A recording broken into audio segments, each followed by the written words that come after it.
Welcome back to another episode of this series on the work of Joe Bauer, but we're featuring one of the contributors to that who has extended the Bauer model, which is Robert Burgelman. Before I get to introduce Robert, I want to thank our sponsor, Kindrel. And Kindrel Institute has just dropped their very first edition of its biannual journal, which features a collection of articles from some of the world's most forward-thinking executives, policymakers, and academics, including friends of the show, such as Rita McGrath, with actionable insights and perspectives around things like AI, global trade, and transformation.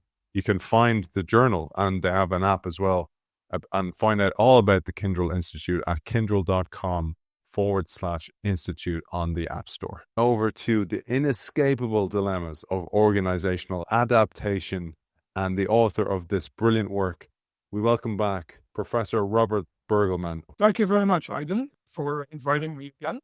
So what I will do here is I will start by saying that these dilemmas, which are really difficult choices, they are strongly related to where in the previous session we discussed the strategic dissonance. And strategic dissonance has to do with change that forces CEOs and top management to make very difficult choices, often dilemmas. So that is what these various types will be relating to. They also relate to the concept that I highlighted in relationship to my extension of Joe Bauer's model, which is what I call the strategic context process.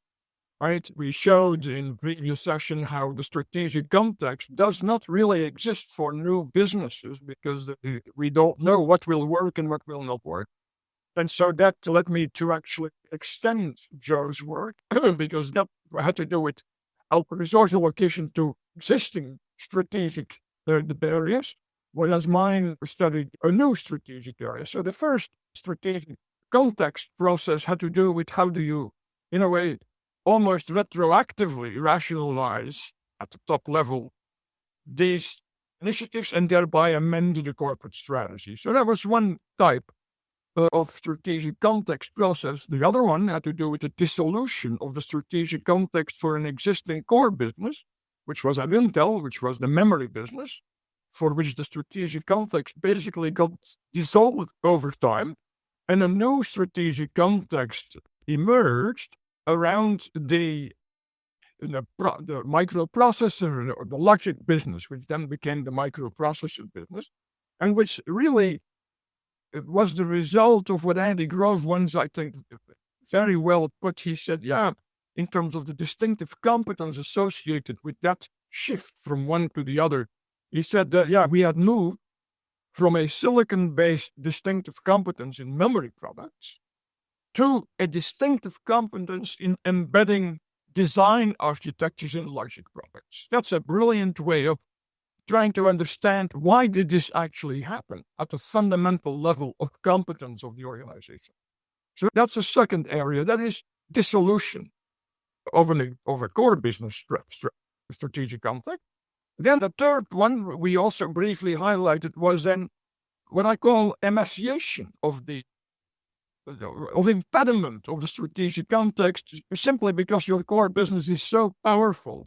It absorbs all the attention and interest, really, of the top management. So there is really no time for an interest in spending a fair amount of top management time something new, because we don't need it. And then finally, the last one, which I actually published only last year, has to do with where the top management, in an incipient way, already establishes the strategic context. This was in a pharmaceutical company for a new business, and then begins to move from exploration to exploitation, but by developing a very strong exploitation drive, that is, allocate resources to these new projects in the early stages, or earlier than in the other projects to drive it, but where then the capability of actually exploiting these new projects is not commensurate with the early.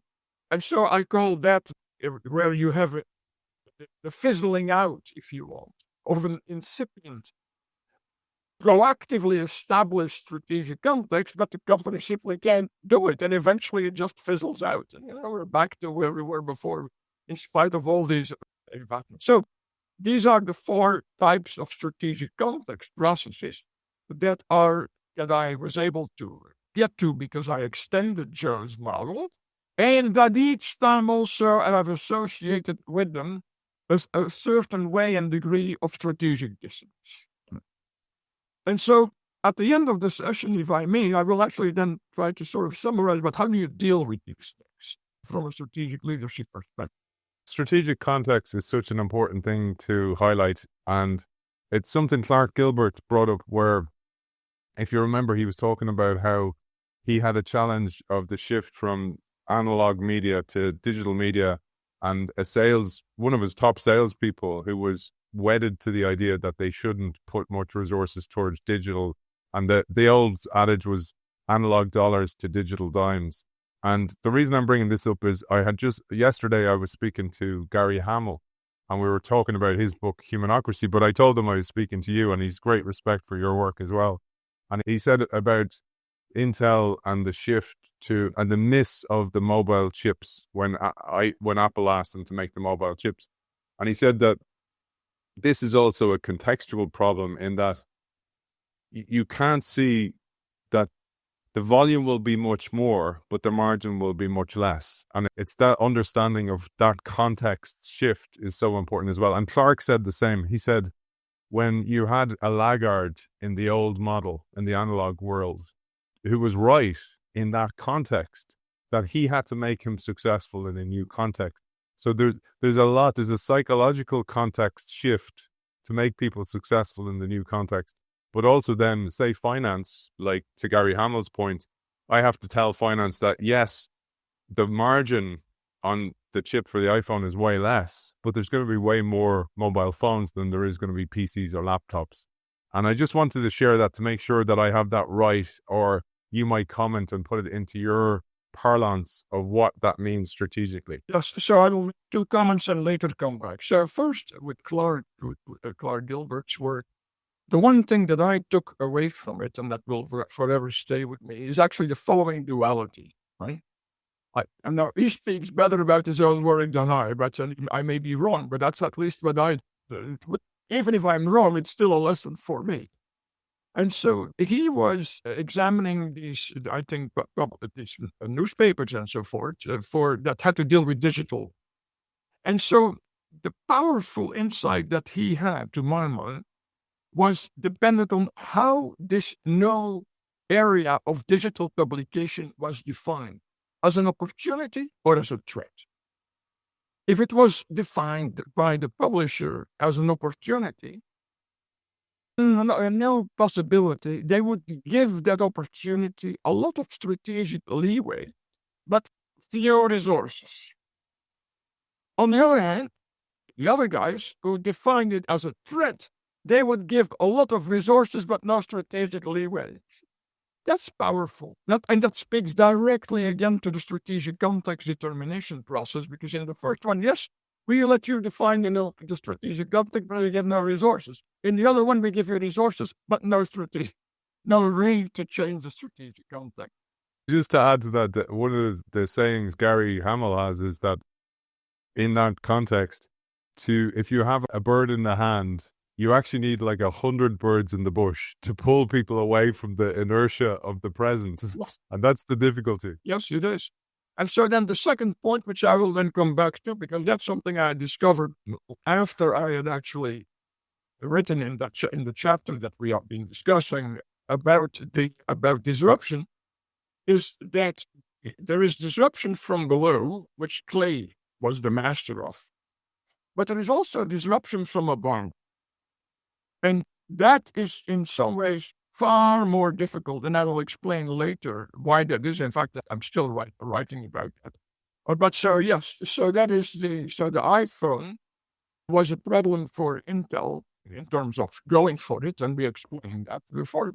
But it was even a bigger problem for Nokia, Ericsson, BlackBerry, and Motorola.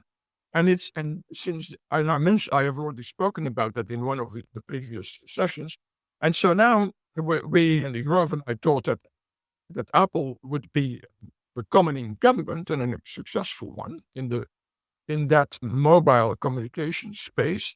we did not think they would be able to disrupt it because you had these 4 companies, that plus the Chinese one, but especially those 4 were very innovative by themselves.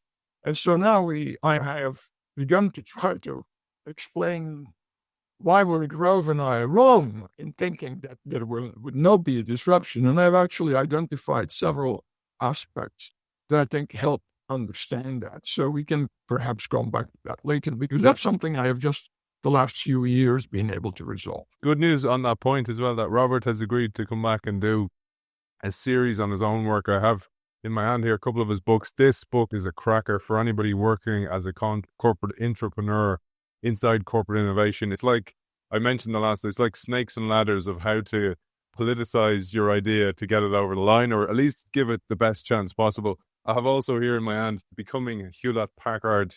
Again, we mentioned this a couple of times, the context of HP and your work there and your understanding of diving inside. And then there's the book you co-authored with Andy Grove, Strategy is Destiny as well, which is the big book that you published as well. And then you mentioned also, for those who are going to buy these books ahead of us and read them, there was a recent book as well I wasn't aware of that you released, a smaller volume. What was the name of that one, Robert? It's called Strategy Making and Organizational Evolution, a managerial agency perspective. And by that I mean it really focuses on what managers do or don't do. And the combination of these interlocking activities that managers engage in to get something achieved within that's of strategic importance. So that's coming in the new year in 2026. You can look forward to that. So if you're going to read ahead, some people read ahead, Robert. So if you're going to read ahead, they're the books to do your homework with. They're the books to ask and put on your Santa list for Christmas as well, if you're going to get them. They're still out there. I managed to get copies. They're still available. They're available on Kindle as well. Robert, let's get stuck into dilemmas. The first is the position versus competence dilemma. And we talked about this, but I pulled together a one-liner on it to bring it into my basic understanding. So companies can succeed in 2 main ways, according to this dilemma. Positional advantages, which is like being in the right place at the right time. They rarely admit that. And this would be like Intel with the IBM rise. So being able to actually be in the right time at the right place with that to build, or having a strong brand or market share. And then the second is distinctive competencies, being really good at something, like, again, Intel, for example, at design or an R&D in the early days, just to set you up here to prime the pump. But let's listen to the master of what this one is. Well, yes, so that's actually a very good introduction, Aidan, because there really are fundamentally 2, they still are, the 2 theories about strategic and competitive advantage. Right? Michael Porter, as an economist, did a brilliant job in highlighting the importance of positioning. Right? Position yourself in that ecosystem. He called it industry at the time.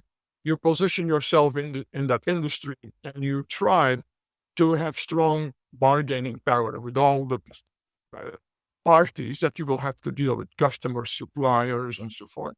So that's a perspective rooted in industrial organization economics about positioning.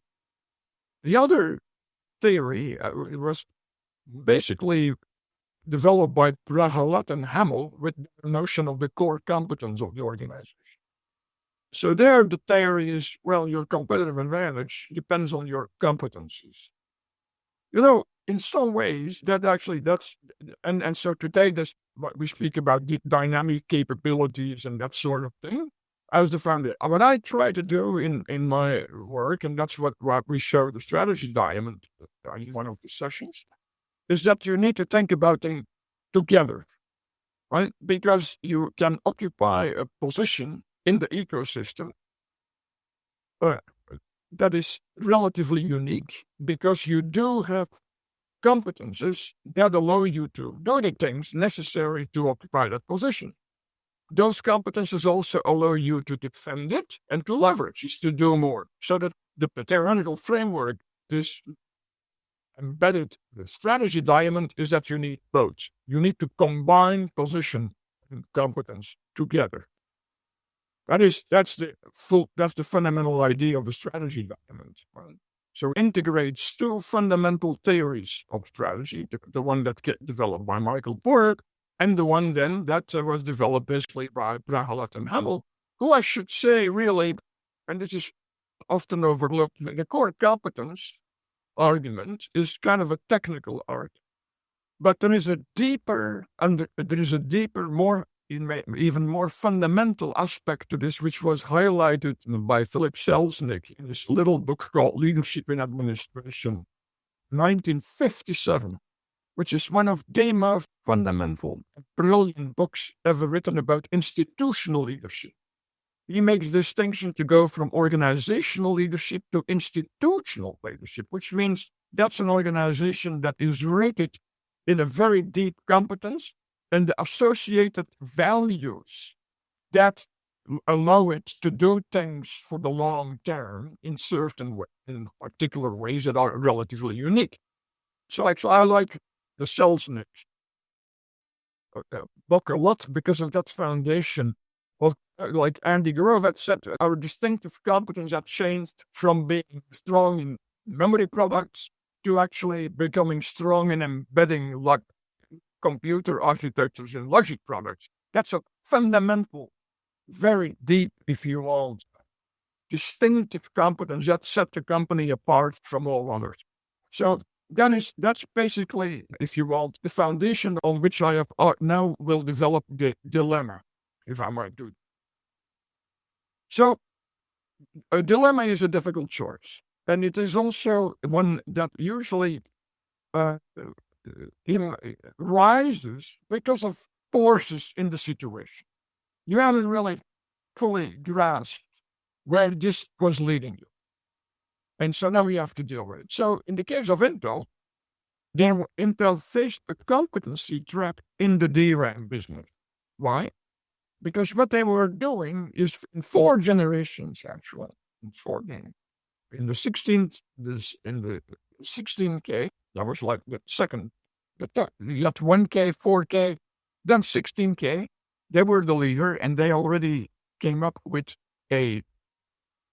no process technology that showed how strong they were in process technology. Did a particular things that were supposedly better for the customer, but actually the customer was not really going for it. So they were ahead with their competence, right? What they could do with their competence, too far ahead of what the customer would. Then for 64K, the Japanese came in, and they were doing still things in the standard way, not in that new way that Intel was already pushing, which forced Intel to come up with another DRAM-related, if you want, process technology advance. They called it redundancy. And what it was the following. They said, well, the Japanese are better in manufacturing than we are, so they have higher yields. They have more good chips on every wafer than we do because they are better in manufacturing. So they brilliantly, as they always say, well, the chip is really a matrix with rows and columns. So, what we will do, we'll add an additional column. So if there is an impurity in one of the chips, we can just activate that new column and we will be okay. Well, brilliant, but it really doesn't take over you, right? So then that was the 64K. Each generation, you multiply by 4. So 16 times 4, 64.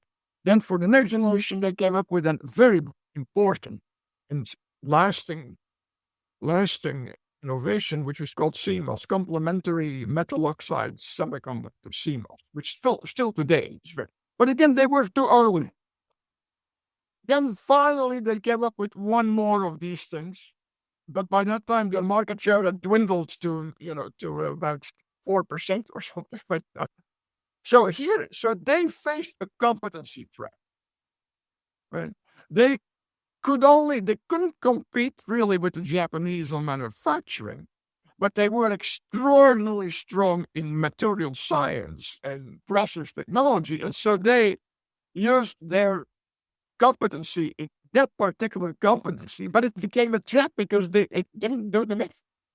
It didn't allow them to compete effectively against the Japanese that had now begun to compete, basically on manufacturing skills. So that's competency trap. Intel faced that competency trap. And so, as a result, they lost their position. Right, from 100% market share to less than 4. So, but then, of course, we know that they compensated with having become the leading player in logic products. They'd be better than Motorola and so forth. So then Intel now becomes if you want, they gain a very strong position, right? Because they become the leading player after about 10 years doing all these logic products with the PC, together with the IBM, right, as you just said, they now have a dominant position. The danger when you have a dominant position, which is based on the competencies that you have, but they were better than the other guys, because otherwise you wouldn't have gotten the major position.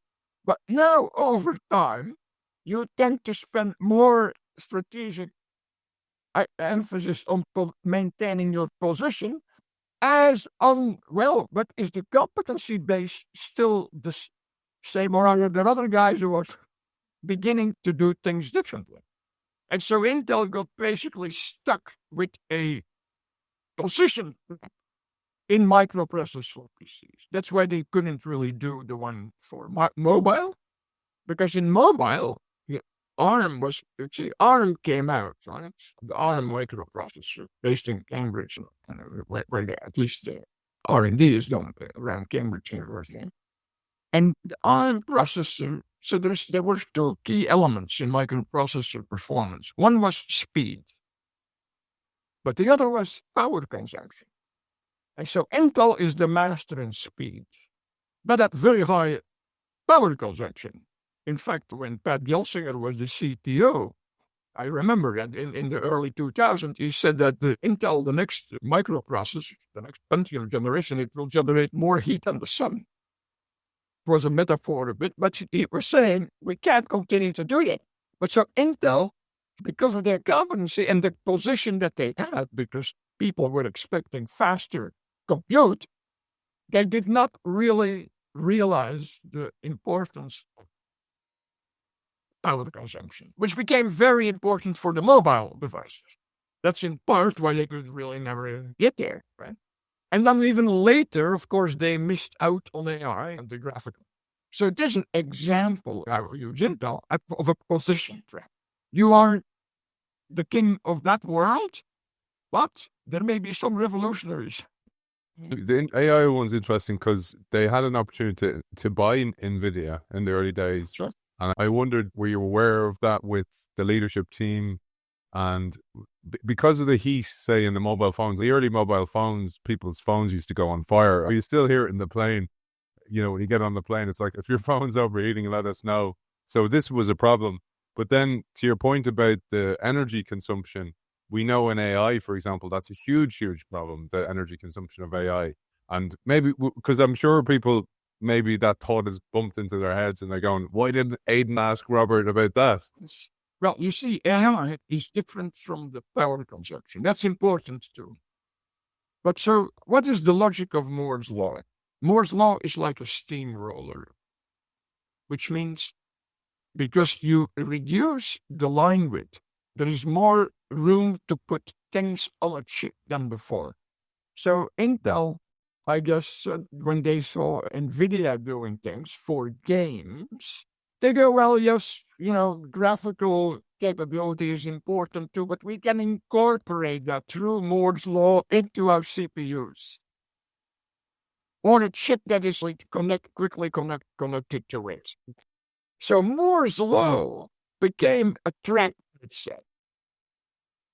Because the Moore's law leads Intel to say, yeah, over time, that's why I used to say to partners of Intel, and to Intel too, so how do you deal with partners? Because eventually what these partners are doing, the steamroller will take it all in. Which I said, you must warn your partners that this naturally happens. This is not because we are bad guys. The logic of Moore's law, that's a technological logic, will lead to incorporating more and more capabilities into CPU. So if you want to, stay alive, partner, You must stay ahead of us. That's your game. But we warned you. But when AI came along, suddenly application space for GPU grew dramatically. Actually, I was told, I have to be a little careful here, but I can actually say this. So I discussed this with then the later CEO, and he told me, well, we have the CPU, and we have acquired a field programmable colligator company called Altera. And so CPU plus field programmable can actually, he said, this is all matrix algebra. And that's exactly true.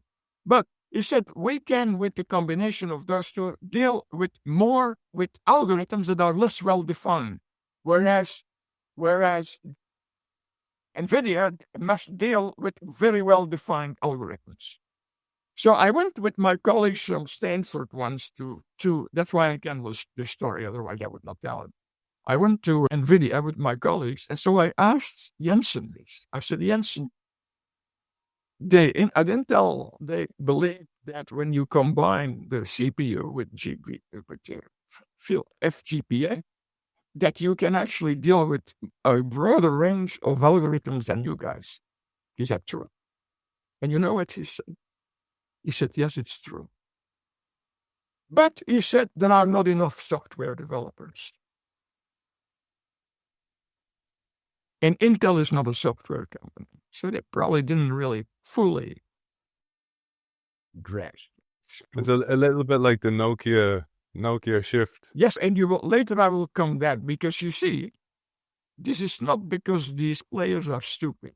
Because you learn nothing from a stupid player doing something stupid. You only learn something if a very smart player doesn't see something. And I'll explain later, if we have enough, why Nokia and these others didn't see what could happen. And did. I'm intrigued, man. I'm looking forward to that. So now I have explained the traps, like the competency trap, which then leads you to lose your strategic position, like Intel and DRAM, or the position trap, where then your competence begins to fall behind what some of these other highly dynamic can do as the world is beginning to change. Beautiful. That's great. Great job. So I'll set you up next. So that's dilemma 1, and brilliant job describing it, Robert. Dilemma 2 is the multi-business dilemma, which on a high level makes sense, but just to give a bit of context, and again, Robert, I'd love you to take us through it in depth. Companies that own multiple businesses can sometimes protect the weaker parts of their portfolio from real competition. They create a false reality for those companies to keep them in the portfolio, perhaps. Maybe this is power, maybe it's status, maybe it's somebody's legacy, like we saw a little bit with DRAM for Intel. There was people hanging on to that past because it was our identity.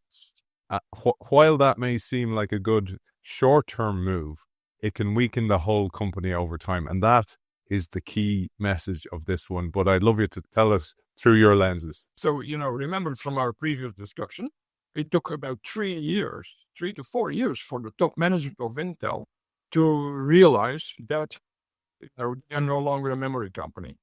But again, that was not really stupid, because the key competency in line with reduction, which is that process technology competence, was actually associated with the DRAM guys, not with the microprocessor guys. So if they had moved quickly, really out of DRAM, hey, Sunlin Shao, who was the guy who was in charge, he might have left and said, okay, so that's a dilemma. That's why it's a real dilemma. It's not being stupid. And you know how Intel how the finance guys try to deal with this? So this is a resource allocation.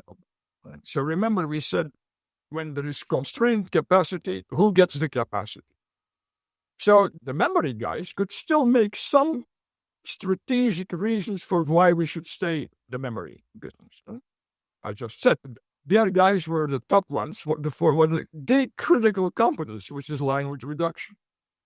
So what the finance guys then forced the DRAM leaders to do they had to sign a check for margin forego. And so then I asked myself, how many of those checks do I want to have in my file when I'm up for a raise in salary? Or so they try to do it. I mean, that's just brilliant. Yeah. But in the end, they could not continue to support, because DRAM got still 1/3 of the R&D expenses, investments, right? Because that's where that horizontal curve, as I did in my previous session. So we still have that high level of R&D in DRAM, but our revenue base is down and down and down. That's an example. Now, I have extended this dilemma by my research on HP. That's actually in the HP book. And here's how this goes. So HP is in multiple businesses. You could categorize them two major categories. One is the consumer-oriented businesses, which is basically PC and printers. Of course, companies buy those too, but that's more the consumer-oriented. And then the enterprise-oriented, which is servers and storage and big computers, right, which are bought by enterprise. Even when Mark Hurst was the CEO, this is in my book, that's why I can say this, he actually told me that there was great complementarity between the PC business, which was consumer-oriented, and the enterprise business, because he told me about 70% of a server, which is an enterprise product, uses PC components. Therefore, if you're big in PC, you have more leverage with your suppliers and so forth. So there, the complementarity between these two businesses was quite high. Mark Hurt gives me, you can look it up in the book. So I thought, a very important dimension, strategic variable in multi-business context is the complementarity between. To what extent is there operational synergy? You could also talk about financial synergy, but now more the operational synergy. Then there was the other variable that I had to bring into my thinking was, besides complementary, is complexity. So at the time that Hurt made this statement about the complementarity between PC and servers, consumer and enterprise, the complexity was relatively low. So HP could sell server products to the enterprise or storage products or some related services and that sort of thing. And in the PCs, they sold PCs, various new generations of printers, but the top management could clearly understand these businesses. Right? And so when the enterprise people asked for resources, right, investments, and the consumer-oriented, they asked for investments, the top management basically understood these businesses. And I'm making this up now. But let's say you were running the enterprise business, and I was running the consumer business. And then Whitman eventually asked to make it. You ask for $1 billion, and I'm asking for $1 billion. Now, when the complexity of the businesses is not too high, the CEO and the top man can still really understand these businesses. Right? So they know, you always ask too little. You ask for $1 billion, and in the top management multiplies that with 1.05, because I know he's got to come back, he needs more. I am the guy, I always ask too much. So that when I ask $1 billion, they go, well, yeah, we're going to multiply it with 0.95. And we have learned this. In a way, this works. Now, if the complementarity goes down, so it is no longer so clear how related what I am doing with you and you and me, and the complexity is going up, it becomes a lot more difficult for top management to make these judgments. So then you ask the question, why is it become more difficult? And it is because fundamentally the ecosystems within which these two businesses are operating is shift. It's like tectonic plates, right, who shift. And that's really, if you want, from an evolutionary perspective, actually pretty interesting, because if you read, people have read Darwin, what he saw in the Galapagos was that these islands had actually, they were at one point together, then they had split, and even originally the same bird species had begun to develop different beaks because they are now operating in different ecosystems. So what happened in computer space was two major things. One was cloud computing, and that was also related then to software as a service a little bit later, right? Because the people could now work with Salesforce. And so as a result of these technological paradigm shifts, I call that the tectonic plates on which each of these businesses was resting, they diverge. And so now you have what Darwin and biologists call speciation. So these businesses that before were highly related, like the birds, look all the same in the old days, they, as a result of having to deal with these changing ecosystem forces, they actually begin to have different challenges. For instance, for a long time, the PC industry and the inventory business were cash generations. They generated free cash. And that free cash could be taken because Because their rates of growth were not as high anymore relative to what they could generate, because of their market shares that they already have. So they generate free cash. The enterprise guys, they need to grow. They want to grow, not always effectively, but they claim they have growth opportunities.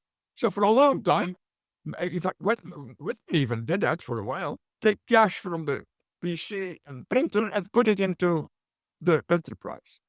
Now I am Robert, the guy who was running the consumer business, and I'm beginning to say, wait a moment, my opportunity set has changed.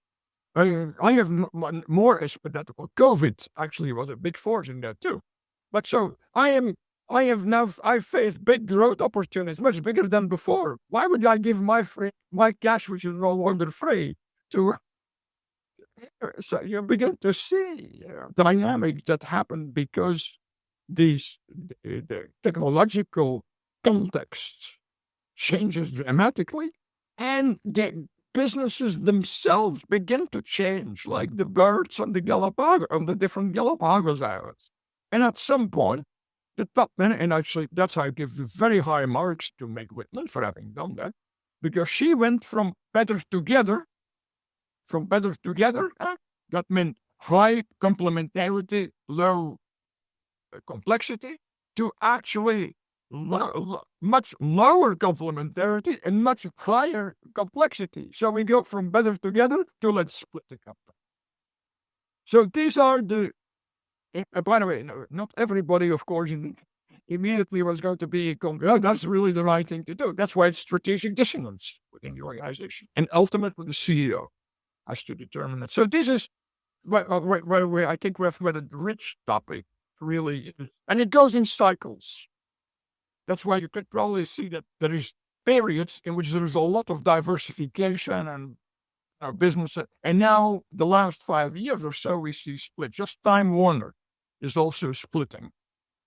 HP split, United Technologies, GE of all split, Johnson & Johnson split, and several other. And that, I think, is in part a function, of course, of the internal strategic leadership capability, whether you can continue to understand even this higher complete, but it's ultimately, I think, it's driven by ecosystem changes.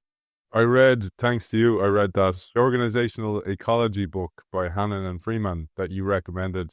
And I was really struck by that whole idea that I kind of landed on that myself, whereas species of organism morphs and it changes to adapt to its current climate or business environment. And therefore, so too should organizations. And the one place I saw Robert was, again, I worked, like, that's why the Clark example is very good. Clark Gilbert. I worked in media, and you could see that even though the revenue return was smaller in digital, that's where the whole industry was going. Yet all the resources went to the past and trying to manage the melting iceberg instead of the opportunity of greener pastures over here. And that's such a very difficult dilemma to manage, because also, as I mentioned, there status and position and legacy of the old business all lies there. And when the CEO lies there, when the CEO lies in the legacy dying business, the new people are really screwed, and they usually leave. Exactly. In fact, yeah. Yes, actually, I did big case studies on a Swedish media company called Bony News. Yeah.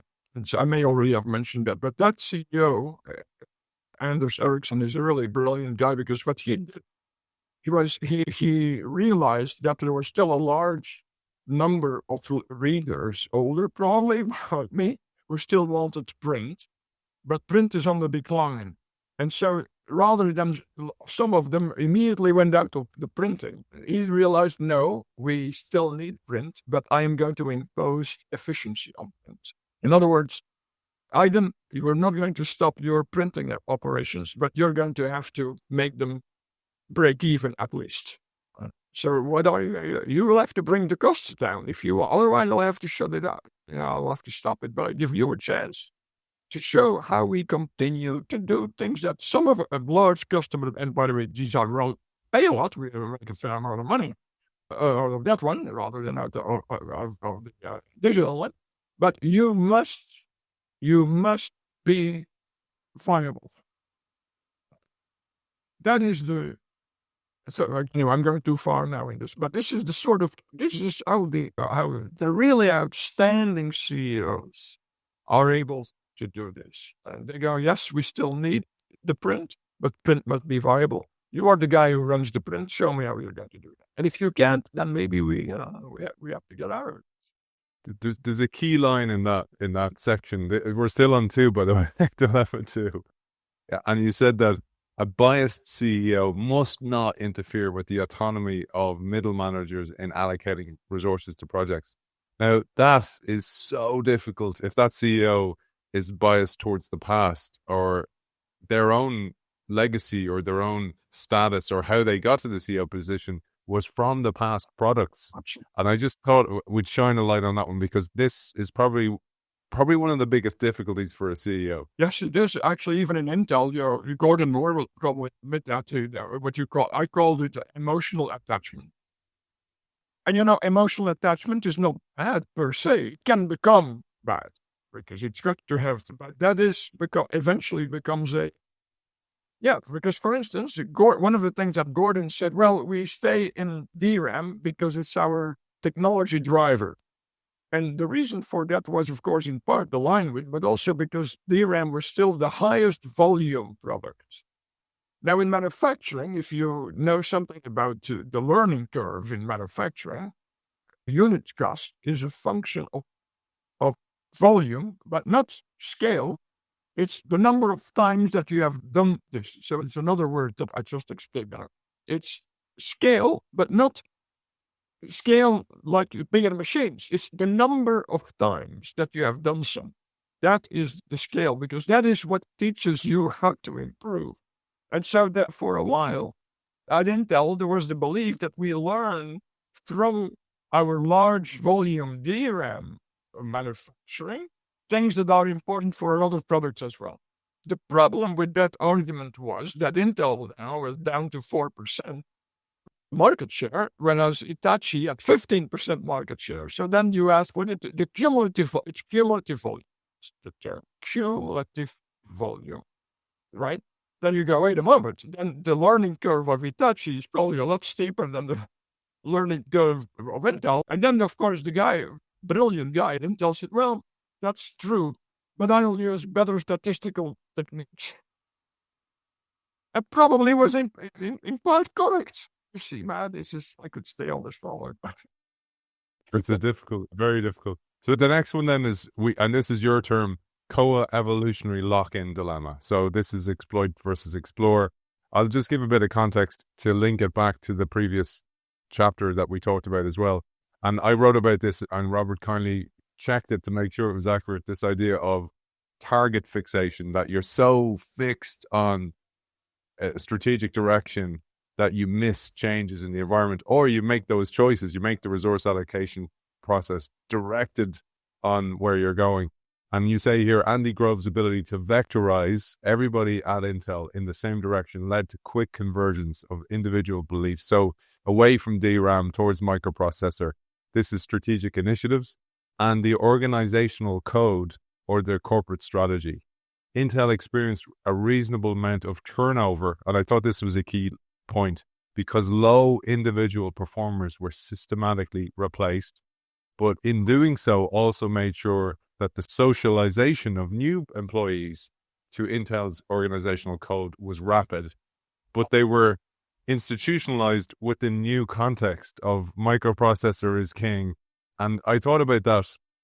I'm probably going a bit too far in this, but I thought about ants. I love the example of ants and their foraging behavior, that if you're to put down a piece of information to 100 ants, the majority will go towards the apple, but the rest will kind of, the maybe 10% or so will start to still explore. And there's a load of reasons to do that, but also they're always looking, they're always exploring while exploiting. And what I really felt from this was it dampened the explorers in the organization and gave all the resources and all the credit and respect and recognition towards the exploiters. And that's the problem. So there is an interesting paradox right there. I took this from Jim March's article on learning, exploration and exploitation in organizational learning. So the paradox is that fast learning can actually become an impediment to innovation. Because the fast learning means that all the players quickly learn the existing strategy. And therefore, the exploitation begins to dominate the exploration. Right? Because everybody wants to be it, because I don't want to be the guy who is left on the side.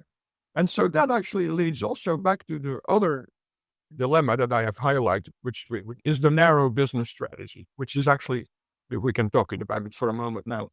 Because the narrow business strategy, which actually was written in American Economic Review in 1994, Benefits of a Narrow Business Strategy by Rothenberg and Saloner. So economists, there is a whole area of what is called incomplete contracts. So you can never really write a contract that will deal with all the potential containers.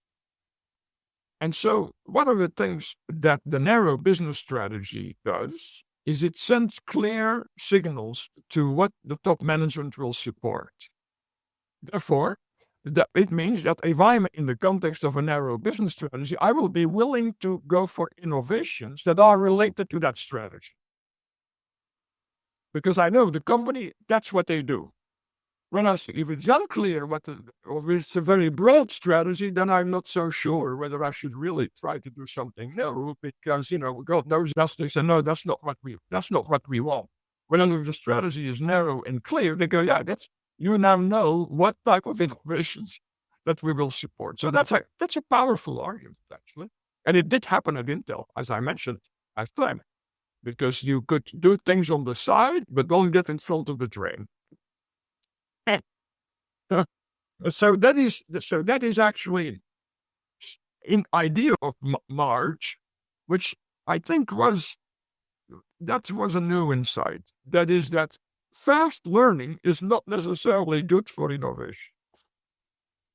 Because everybody learns where we want to go now, and nobody or very few think, well, but maybe we should take the path not taken, right?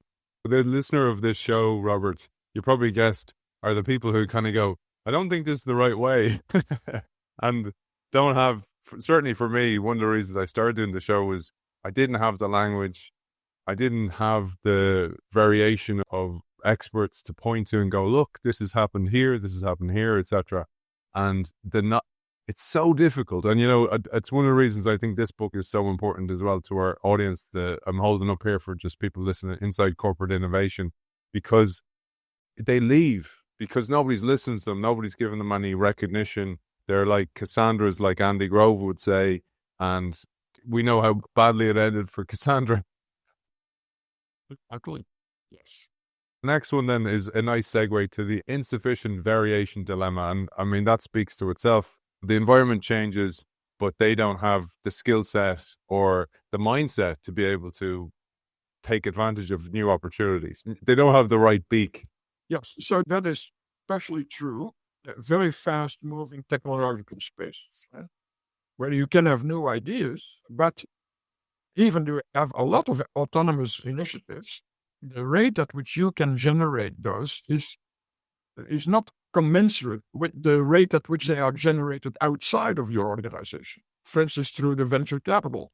That's why companies will, for instance, adopt a corporate venture capital approach. I've just written some case studies about JetBlue, who actually did create JetBlue Ventures. But then at some point, it's really interesting because I'm going to do an update now, because now actually JetBlue has been under some interesting pressures as well. And they have now sold basically the corporate venture capital unit to another one. They have a stake still in it, but it is so. But for instance, in the 90s, Cisco was very good in acquiring. And you see what they then do, the key was they didn't acquire big companies. Because big companies already have their own culture, and it's far more difficult to integrate these different cultures.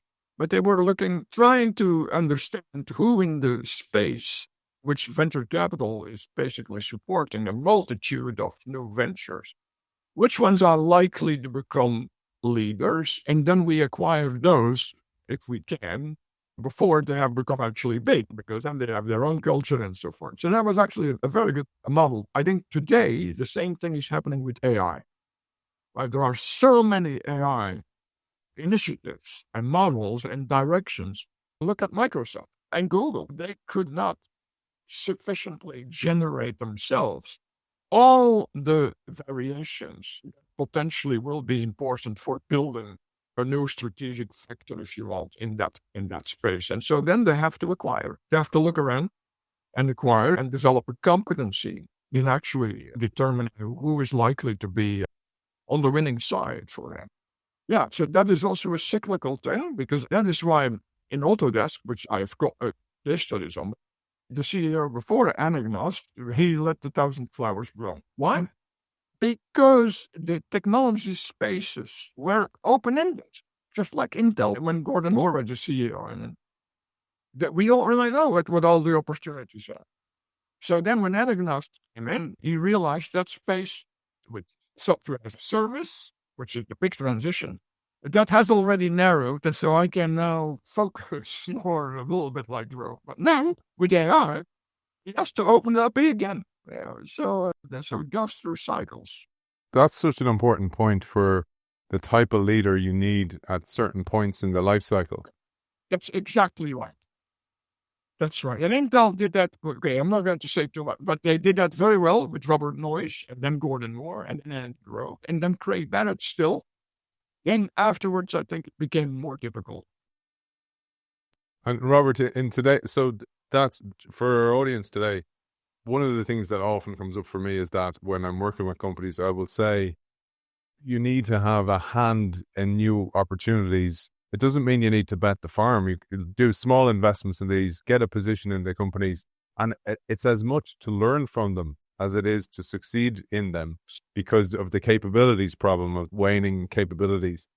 And the question always comes up then, and it's a nice segue to the last one, is do I build an innovation team and keep it away from the sucking sound of the core, as Clark Gilbert would call it? And that's really what became known as the Clayton Christensen model. Or do I do what Tushman and O'Reilly, which would be more in the Jim March camp, would be, I bring it in because eventually I'm going to have to bring it in. And if it's out there, it's going to be rejected like a bad organ transplant.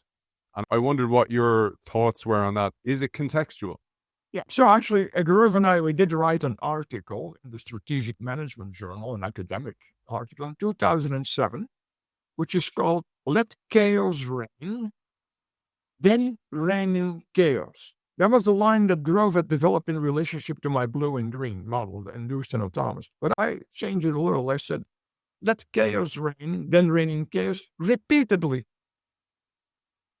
Right? So that the strategic dynamic, you manage the strategic dynamics for corporate longevity, but you must be able to do that more than once. I have a little framework where I have 4 situations that CEO faces, right? So you have the autonomous innovation. That's one, whether it's demonstrated or not demonstrated. And then you have the resource availability, right? Whether in case it fails, does it really put the company at risk or not? So now you have 4 combinations. So if the autonomous initiative is demonstrated, and you have enough resources that even if it did fail, you would not put the company at risk, I call it a safe bet. Then there is a situation where actually it's not yet demonstrated, but you do have enough resources so that if it were to fail, it would not put the company at risk. So that in that box, you must wait before you bet. But the question is how long? So that's where you wait to bet, but the question then is how long? The lower ones are dangerous. Where the cash reserves are insufficient, that's dangerous because even if the autonomous opportunity seems to be validated, you are betting the company. Right? And then the worst case is it's not yet validated. You don't have the cash reserves, but you are desperate, so you make it desperate. And it is somewhat related to that previous framework that I have there, strategic dynamics, right? Where you have a stable industry structure, or where you have at the other extreme a runaway industry change. And so, I think in the paper we give some examples on part of Intel. So I'm just going to tell you here, me and Robert went off piste down that rabbit hole, talking about his other books as well, which we're going to cover in the future. I'm not going to publish what we just did there, but it was essentially leading us up to the very last of these dilemmas. This is the one that we kind of touched on, just talking about the idea, do I put the corporate outpost miles away from the core company, or do I put it in the core company, or at least very adjacent to it, which is a link to the disruptive technology dilemma, which is essentially the innovator's dilemma, which is also very closely aligned to the co-evolutionary lock-in dilemma. Yes, Aidan. So this is now, I'm going to elaborate a little bit because now I will, what Clay came up with was very brilliant, was this low-end disruption. The coming up with a good enough product that the low end of the demand distribution would be happy with, that finally we have something we don't have to pay so much for and it's good enough. And so, as you may recall from the previous session, I actually, when I discussed this with Clay, I said, well, but by having written your book, that's the end of disruptive innovation.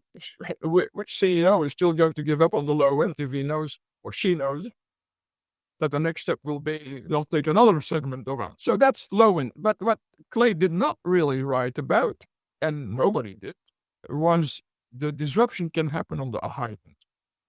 So if you remember for a moment, when I talked about in one of the previous sessions, I said on the vertical axis is performance. That's a vector with a number of things, which really is the elements that customers value in the performance of the device that you are, or the product that you are selling. Then there is the horizontal axis is time. There is average demand curve for performance, because naturally these things get better over and every product. Engineers try to add more features. Clay even made the important observation that in fact they overshoot even, right? So they do even more, meaning that you're going to have more features, and so they intersect at a higher level so if the demand curve is a normal, let's say, normal distribution around that average demand. So then through overshooting, they intersect with even a little bit higher than the average demand. And some customers go, oh, this is great. It's more than I had expected. But so what did the iPhone do? So even though through overshooting, you intersect with a somewhat higher part of the demand distribution. There is always a latent demand for even more. It's above what Nokia doing, Motorola, Ericsson, and Nokia, the number one, sells 400 million units in 2007. So they are doing pretty good. But the iPhone, there was still demand for better than a usage model that was different from that vector of performance that everybody is familiar with. Now, that was latent demand, but the iPhone made it manifest, because in 2007, Jobs came out, Apple, with the iPhone, and suddenly they go, oh, this is really incredible. That's what I really always want. So now you ask, how come that Nokia and Ericsson and BlackBerry and Motorola, why did they not see this? Could respond in time. And so I'll highlight now 4 elements of that. First one is, each of these companies is operating on their own S-curves, which are curves of product development progress. They use the competencies that they have, which are best in the industry, because that's why they are the leaders. So as a result of operating on that same two-dimensional space, on that S-curve, they only look forward within that space and say, hey, today we're good, but next time we're going to be even better. But using the usage model, the perceived value vector, everybody is familiar. So that means there is income. That is why this disruption is almost, I'll explain why sometimes it can be solved, but often it cannot be solved. We could give examples of where that's happening. So the first factor is that I called incumbent myopia. I am running on my S-curve as fast as I can, or with deliberate speed, let's put it up. And I can't see beyond, because I'm the best to begin with. That's one thing. Then there's a competency gap, because how come that Apple can bring out a usage model, a performance vector, that is better than mine? I am already overshooting. Well, Apple is a computer company. They were able to bring the computer knowledge into this performance. So that is something that would take time to overcome, because now Nokia is not a computer company. Nokia is not even really a software company. Nokia is a hardware company. So are these other guys. So then the third thing is, and how fast is the incumbent demand moving to the new thing? In the iPhone case, and then with Google, Android, very fast. Within 3 years, basically, Symbian was all the way. That was the operating system. Okay, all the way down. So these guys didn't really have time to bridge the competency to be able to do the same thing that Google. And then finally is what the ecosystem, so you have now iOS as a platform, and Android as a platform, and now you have developers who are working on this platform, and they rapidly develop very valuable applications that the customers really want. And so you can basically say there was no way, really, that Nokia or Motorola, and because actually some people have written, there was disarray in Nokia, and that's why they couldn't do it. No, it's the other way around. It's because they couldn't do it that there was disarray. Yeah, and at the time, Robert, my work was in media, and I was building apps, and Nokia actually gave us money to build apps for Symbian. That's how desperate they were to get people, because app developers just weren't bothered building for them. Yeah, I was actually a little bit involved because the Finns finished the resource oriented, asked me to come and give talks about this. But this is something I probably should not really talk about. Sure. Sure. And actually, just a couple of things I'd learned since on the Nokia case was one of them was Paul Nunes, who wrote Jumping the S-Curve, Big Bang Disruption, a great friend of the show. He was the head of research for Accenture for a long, like 30 years plus, head of thought leadership. Great guy, by the way, you'd love him. He said that one of the problems was Nokia had overinvested in the dumb phone capability to the point that they had these huge mortgages in China for the factories that were only capable of building these dumb phones. So that was one thing, this endowment. And then Gary Hamel and Rita McGrath, both on the show, said they had both seen that Nokia had built a touchscreen tablet, like an iPad, they didn't call it that, but also touchscreen phones. They had built them, but they didn't allocate the resources to them or the attention to them that was needed to propagate them for the future. So actually, it's even deeper than that.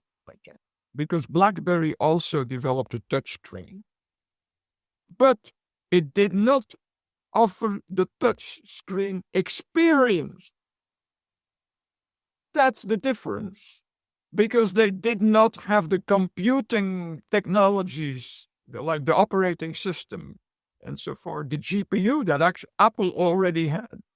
And they had, because with Wi-Fi, they knew about communications too. They didn't have a great, actually they were 2.5G as a practice, but they had.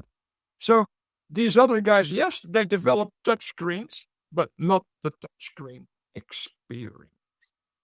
That's the difference. And they couldn't because they did not have the competencies to actually create the experience. That's different.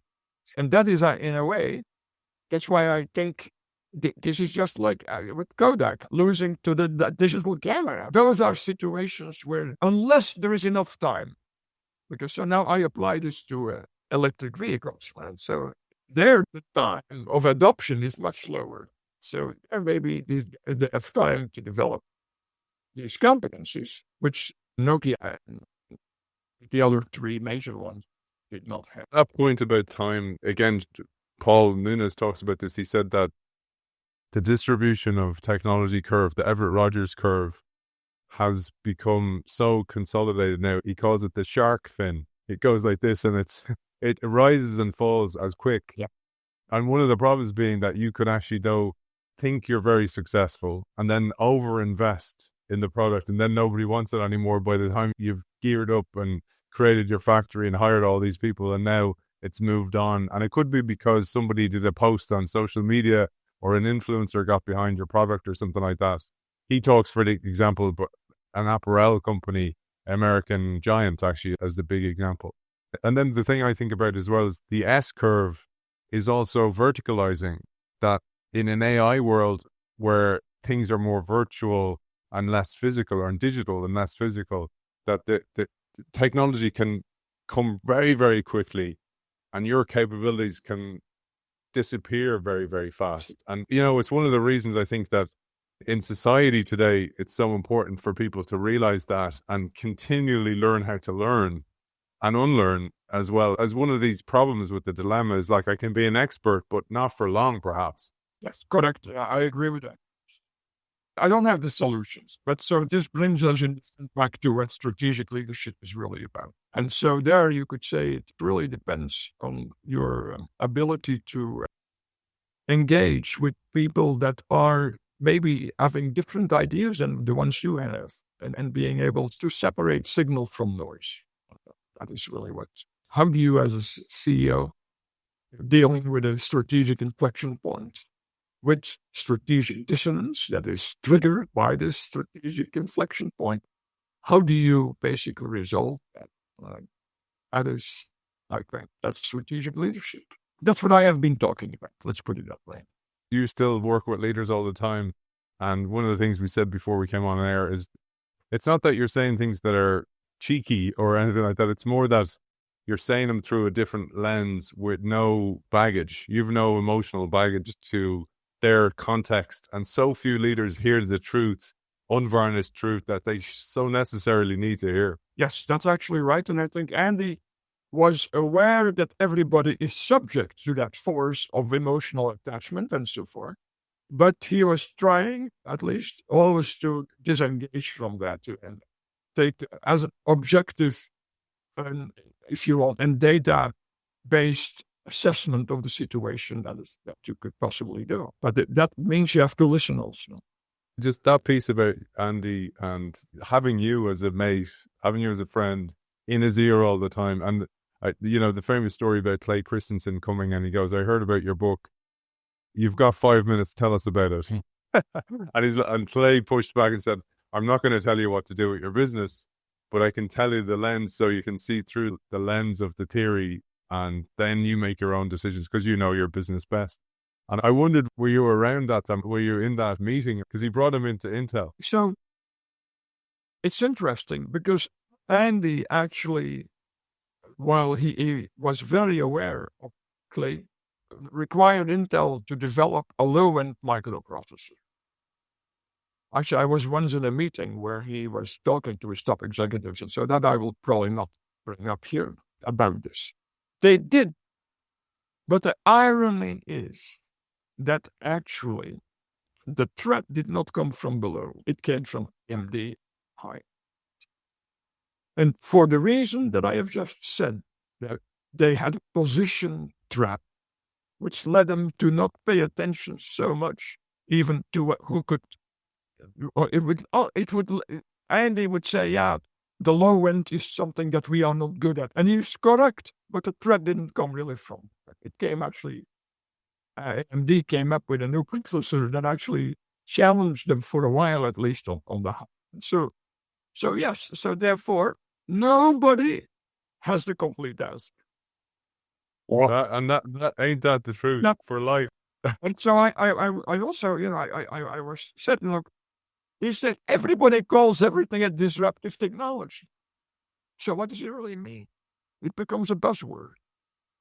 So each time in my classes, when someone, I do that in executive teaching, when someone uses a word like that, I ask them to define it. I said, I am a non-buzzword guy. And I know nothing. So you use disruptive technology. Tell me once, what does that really mean? What is your definition? Where a leader is willing to give up a low-end product because it looks like we will all do better. That's why I told Clay, once I understand that, this will not happen to me. But then he did not think about the high end. And Andy Grove himself was such a keen guy, and he liked Clay's work a lot. I know it. He did think it was the low end that was a threat, and I was the high end. Oh my God. It's so difficult. It's so difficult. And I think that's really important to call out how difficult it is as well, Robert. Robert, I am so grateful. I'm so privileged to have spent this time with you, and I'm very, very grateful for you. And I'm even more grateful to cover your future books that we're going to cover when we carve out some time and do deep dives into this work, because personally I've learned so much, got some great messages from the audience as well, and it's been an absolute pleasure having you on the show. Thank you. It was great working with you, and I look forward to staying in touch. Robert Burgelman, thank you for joining us. All right. All the best to the audience as well. Once again, thank you to our friends Kyndryl and the Kyndryl Institute, who have just launched their first edition of the biannual journal, which features a collection of articles from some of the show's previous guests and friends of the show, such as Rhea McGrath, and some of the world's most forward-thinking executives, policymakers, and academics. Michelle Walker's in there, for example. Dr. Helena Bosky, who's been on the show on her Brain Bite series, is in there, and many, many more. You can find out a lot about AI, global trade, and transformation in there. You can find it at www.kyndryl.com/institute, or you can download the Kyndryl app on the App Store.